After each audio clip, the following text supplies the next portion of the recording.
Ya, kali ini resensi akan membahas buku yang berjudul Langkah Otomatis Jadi Citizen Journalist buah karya Imam Suwandi, yang tentunya sudah hadir bersama saya pada saat ini, dan juga saya ada narasumber satu lagi, yaitu Bapak Wilson Lalengke selaku Ketua Umum Persatuan Pewarta Warga Indonesia. Terima kasih atas kehadirannya. Terima kasih. Ya, saya mungkin langsung ke Mas Imam nih. Sebetulnya apa sih yang dimaksudkan dengan citizen journalism ini? Ya, citizen journalism itu sekarang menjadi fenomena dalam dunia komunikasi masa depan ya.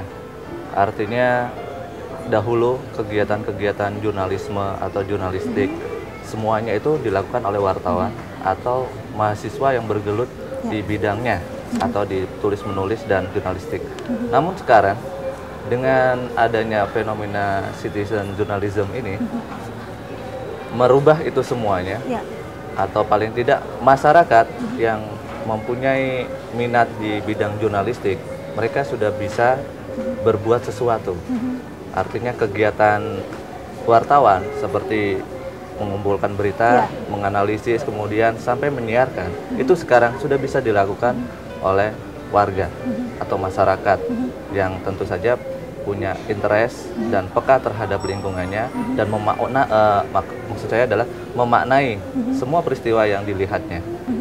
Seperti itu. Nah, kalau yang menjadi latar belakang tumbuh dan berkembangnya citizen journalism ini apa nih, Pak Wilson? Saya kira ini merupakan hal yang alami saja, natural, karena manusia kan di dunia ini kan butuh komunikasi. Ya, mengkomunikasikan segala sesuatu yang ada dalam pikirannya, dalam hatinya, harapan-harapannya, dan sebagainya. Nah, ketika kita bicara jurnalistik, tentu ada media di sana. Disinilah sebenarnya peran di masa lalu lebih banyak katakan didominasi oleh wartawan profesional.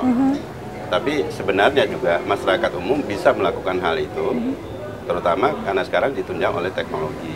Nah, teknologi inilah membuka ruang seluas-luasnya buat publik untuk mengkomunikasikan apa yang ada di dalam pikirannya itu kepada orang lain menggunakan media. Oke, nah Mas Imam, kalau di Indonesia sendiri bagaimana? Apakah kemudian itu didorong juga karena perkembangan dunia televisi yang akhir-akhir ini kita tahu semakin meningkat begitu ya? Iya, dengan perkembangan teknologi semacam internet, broadband yang begitu sekarang udah begitu cepat, inilah yang memicu, salah satu yang memicu. Jadi perkembangan teknologi itu sendiri yang memicu bahwa tidak hanya televisi jadinya. Iya, tidak hanya televisi. Bahkan di Indonesia itu dimulai dengan gerakan blogger, Facebooker yang sekarang sedang marak untuk membuat sesuatu itu bergerak, misalkan, atau gerakan pendukung A, B, dan C.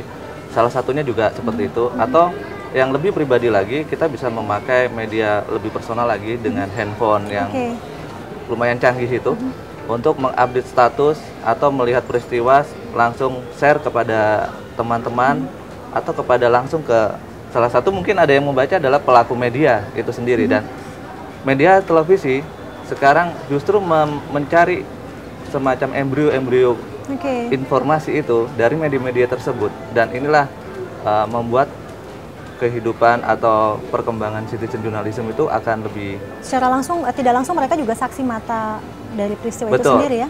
Sebagai bisa jadi korban, saksi korban atau saksi mata, atau kebetulan saja lewat, ya kebetulan saja lewat gitu. Tapi intinya adalah bagaimana mereka punya kepekaan ketika melihat sebuah peristiwa, mereka memaknainya dan membagikannya kepada teman-teman yang lain gitu. Nah, kalau Anda sendiri lihat, Pak Wilson, bagaimana sih dampak dari citizen journalism ini terhadap social movement atau pergerakan sosial di negeri ini sendiri? Bagaimana?